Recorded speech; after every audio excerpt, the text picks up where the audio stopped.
What's up everybody, Elena Manny here, back in with another figure review. I'm going to be reviewing the Marvel Legends Deadpool and Wolverine Deadpool figure based on the 2024 Marvel and Deadpool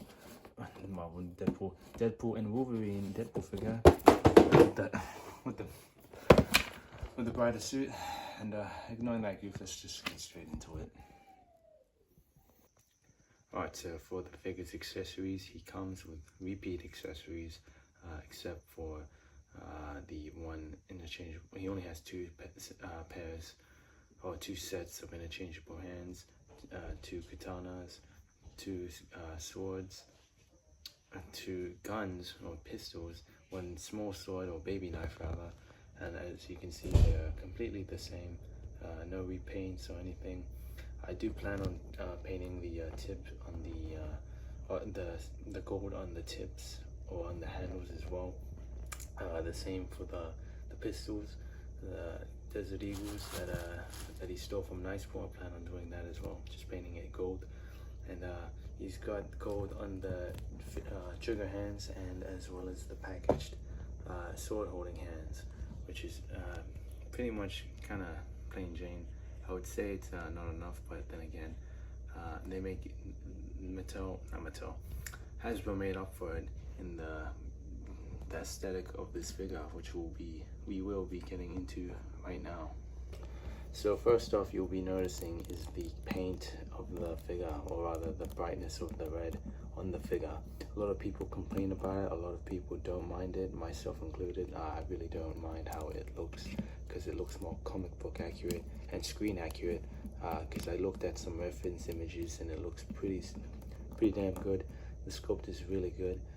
The only difference between this figure and the old, not old, but the Deadpool Legacy figure would be the shins, thighs, and head scan. Now I'll go more further into that in the comparison side of things, but I just want to show you how smooth this figure is, because it's all pinless, which is something I adore for Hasbro. But like when they do it right, sometimes it's way too stiff or it gets loose. But this is one of the better pinless joints, which I'm still surprised they didn't incorporate any shin articulation. It's stupid, but what can you do? It's Hasbro's gonna Hasbro. And another complaint that a lot of people have is the Spider-Man looking head, which it kind of looks like Spider-Man in some like at a certain point of view. But another complaint was the size of it, that it was too big. It doesn't bother me too much, it doesn't look too big, to me at least. And another problem is the side, like the kick to the sides of the Deadpool. You can't kick that up to the sides too much because of the belt buckle here, which I will be removing, so you can probably do it better.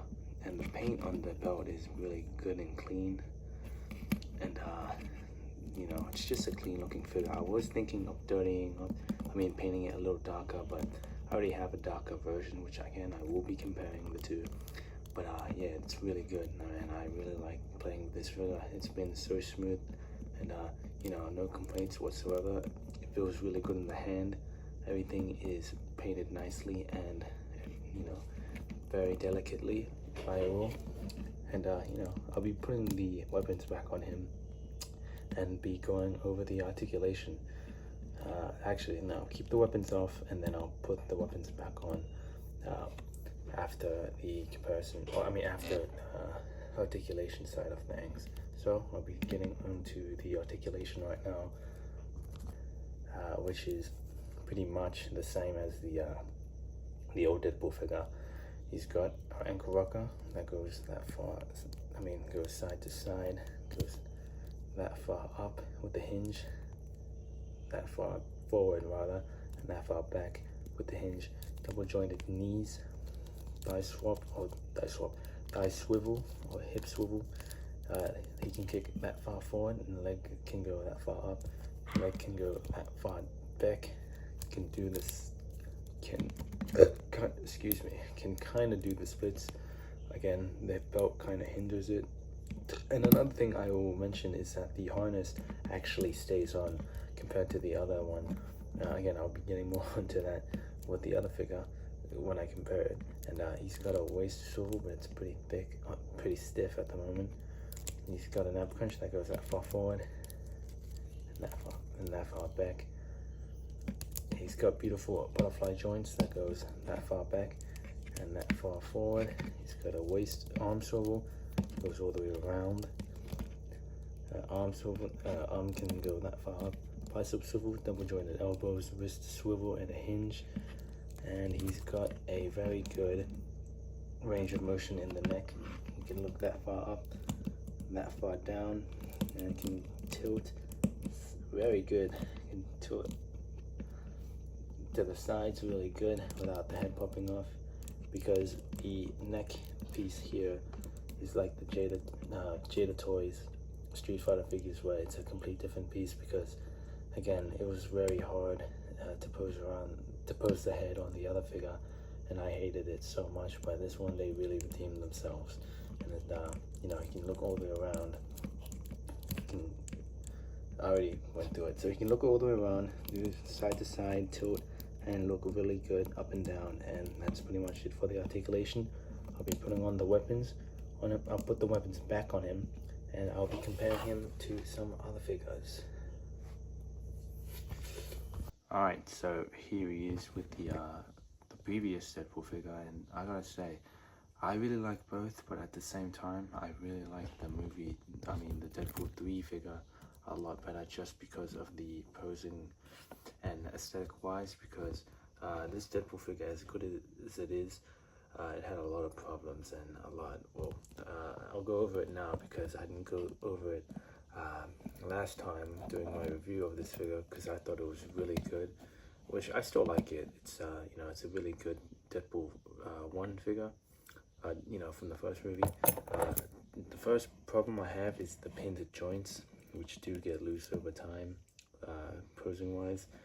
The baby knife, like the sheath, it does not stay in, or does stay in, but it will not stay out. Like, that's why I don't have it all the way in, because I had to repaint this baby knife because it got stuck there, and I had to use hot water to take it out, and the paint got chipped off.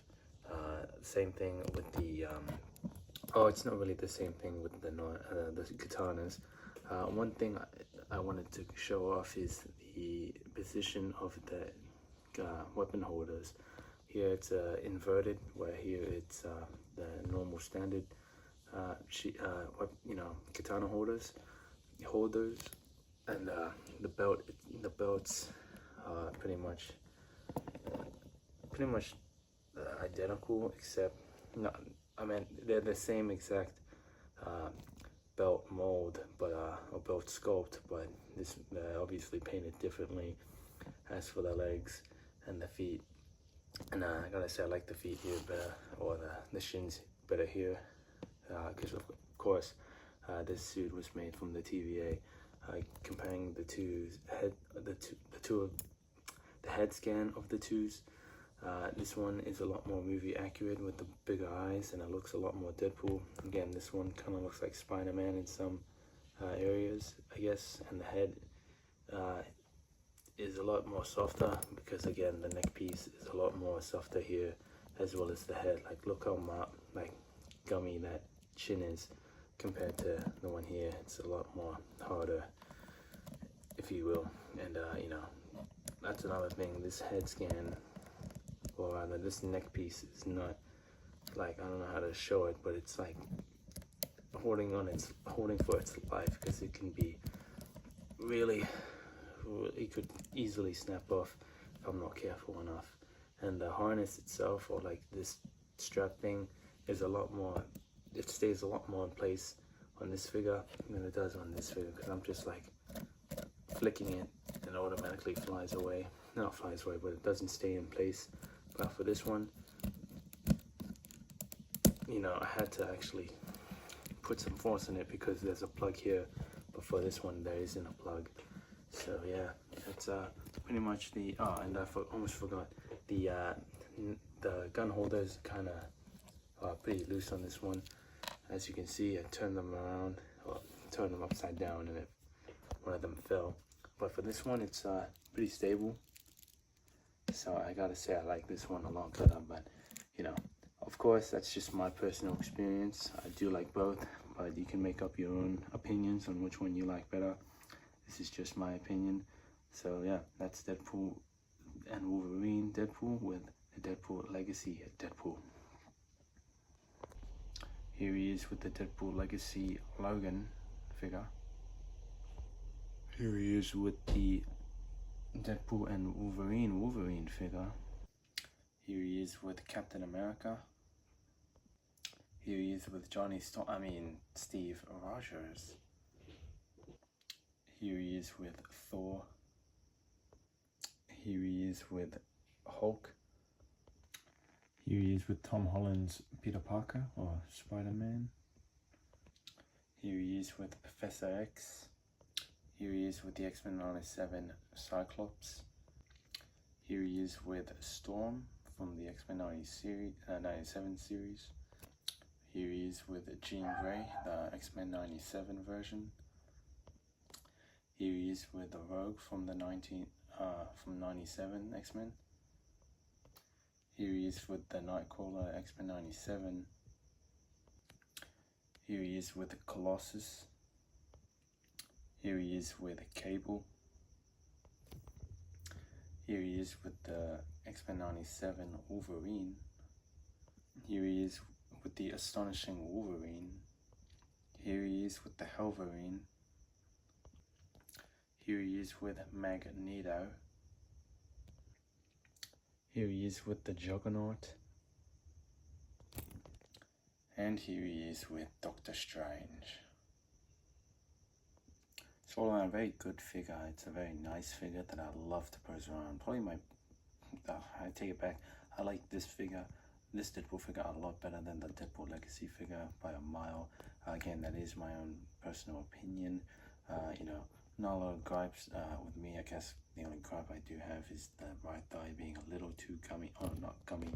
That it just has a rackety joint or a rackety sound, a ratchet sound. Sound. And if anyone knows how to fix that, please let me know. But I would definitely get this if you find it on retail. Like if you find it on retail, I'd buy it in person rather than paying aftermarket scammer prices. So yeah, I definitely recommend it. That's an 8 out of 10 figure, and that's pretty. It's pretty high for Hasbro standards, and well done figure. So well done Hasbro, and thank you guys so much for watching this video. Please subscribe to my channel, and I will see you on the next one. So bye bye.